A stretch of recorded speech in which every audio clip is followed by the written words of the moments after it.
गुनहगार सबसे बड़ा मानता हूँ, इस समाज को मानता हूँ। और इस लाला जी ने अंदर कहा था सारे एमएलए को कि तुम्हारी औकात नहीं थी एमएलए बनने की।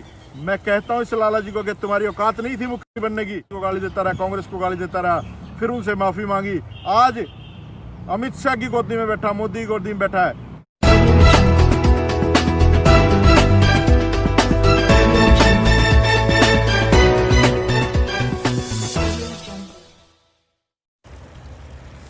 जय भीम साथियों, आज हम दिल्ली विधानसभा में और इस विधानसभा का 5 साल में सदस्य रहा हूँ। मेरे पीछे बाबा साहब अम्बेडकर का स्टैचू, उसके पीछे दिल्ली विधानसभा है। साथियों, आज मैं किसी काम से यहाँ पर आया था, लेकिन जहन में कुछ बातें आई, सोचा आप लोगों से साझा करूँ। मेरा जो मैसेज है वो स्पेशली वाल्मीकि जाति के लोगों के लिए है। आप लोगों ने देखा पिछले काफ़ी समय से दिल्ली में अरविंद केजरीवाल की सरकार है, लाला जी की। साथियों, डाबड़ी मोड़ पर वाल्मीकि समाज के लोगों के घर तोड़े गए, जबकि दिल्ली सरकार का और केंद्र सरकार का दोनों का नारा था कि जहां पर मकान होंगे वहीं पर झुग्गियां होंगी, वहीं पर मकान बना के देंगे। साथियों, डाबड़ी में घर तोड़े वाल्मीकियों को टारगेट करके। और अभी लक्ष्मी नगर में मैं कल गया था, वहाँ पर वो 70 साल पुराने उत्तर प्रदेश की सरकार की ज़मीन होती थी, वो दिल्ली में जो एरिया आता है उसका उत्तर प्रदेश डॉक्यूमेंट है। उन लोगों के मकान तोड़ दिए जाते हैं, सुप्रीम कोर्ट की आर्डर लेके, हाई कोर्ट की आर्डर लेकर के, और सरकार में बैठे लोग कुछ नहीं बोलते। ऐसा नहीं है कि वाल्मीकि जाति के लोग इस दिल्ली की विधानसभा में नहीं है या इस देश के संसद में नहीं है। दिल्ली में एक सांसद भी हैं भाजपा के, वो बड़ा गुणगान करते हैं भाजपा का। एमएलए भी हैं, मंत्री भी हैं, लेकिन वो हरामजादे क्या कर रहे हैं? सिर्फ अपने आकाओं की गुलामी कर रहे हैं। उनकी औकात नहीं है इस अंदर, इस जहां ये न्याय की बात होती है, संसद में जो विधानसभा है उसके अंदर अपने समाज के हक की, अधिकार की। तो साथियों, वाल्मीकि समाज की जो संख्या है वो कम से कम 27% है और जाटव समाज की 16% है। वाल्मीकि और चमार जाति के लोग मिलकर सरकार बना सकते हैं, लेकिन वो क्या करते हैं?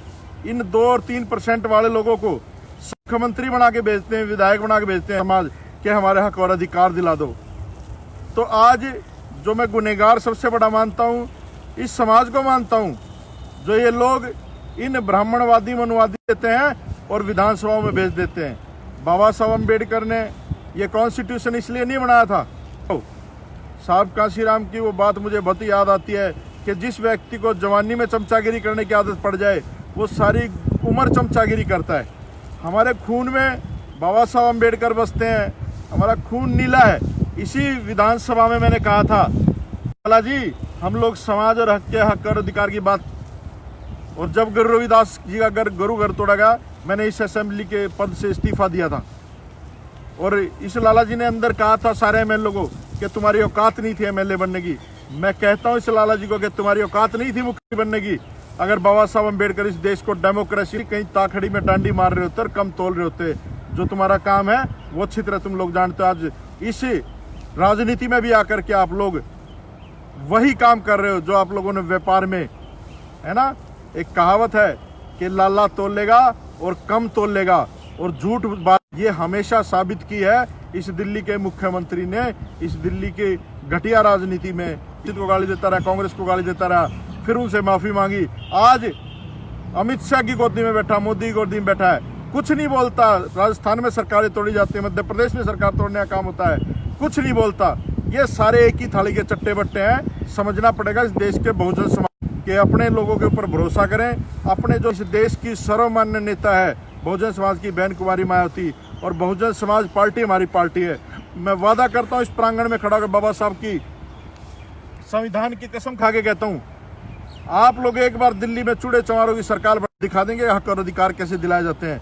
तुम्हारी संख्या बहुत ज्यादा है। श्री राम सब लोगों ने कहा ये बात कि जिसकी जितनी संख्या वाली उतनी उसकी हिस्सेदारी।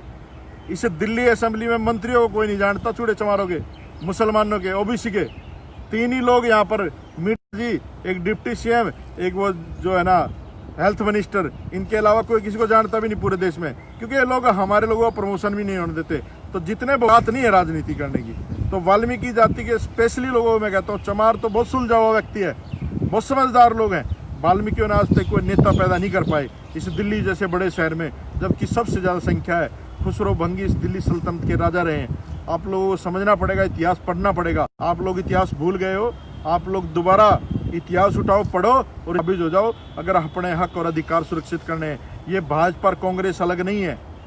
जब भाजपा कमजोर होती है तो सारे कांग्रेस में आते हैं, जब कांग्रेस कमजोर होती है तो सारे भाजपा में चले जाते हैं। सांप कांशीराम कहते थे एक सांपनाथ है, नागनाथ है, एक पीला सांप है, एक हरा सांप है। और ये इन दोनों के संभोग से जो सपोलिया पैदा हुआ ये अरविंद केजरीवाल है। तो इन डंक मारते हैं, ये सांप जहर नहीं देखता, सांप डंक मारते हुए कौन है कौन नहीं है। तो आप लोग ये ऐसे सपोलियों को ना पालें, अपने समाज के लोगों को मजबूत करें। और दिल्ली में आने वाले समय में जब भी चुनाव आए, चाहे एमसीडी का मुद्दा हो या दिल्ली का मुद्दा हो, अपनी सरकार बनाने का काम करें और अपने हक और अधिकार सुरक्षित करें। जय भीम, जय मान्यवर साहब कांशीराम।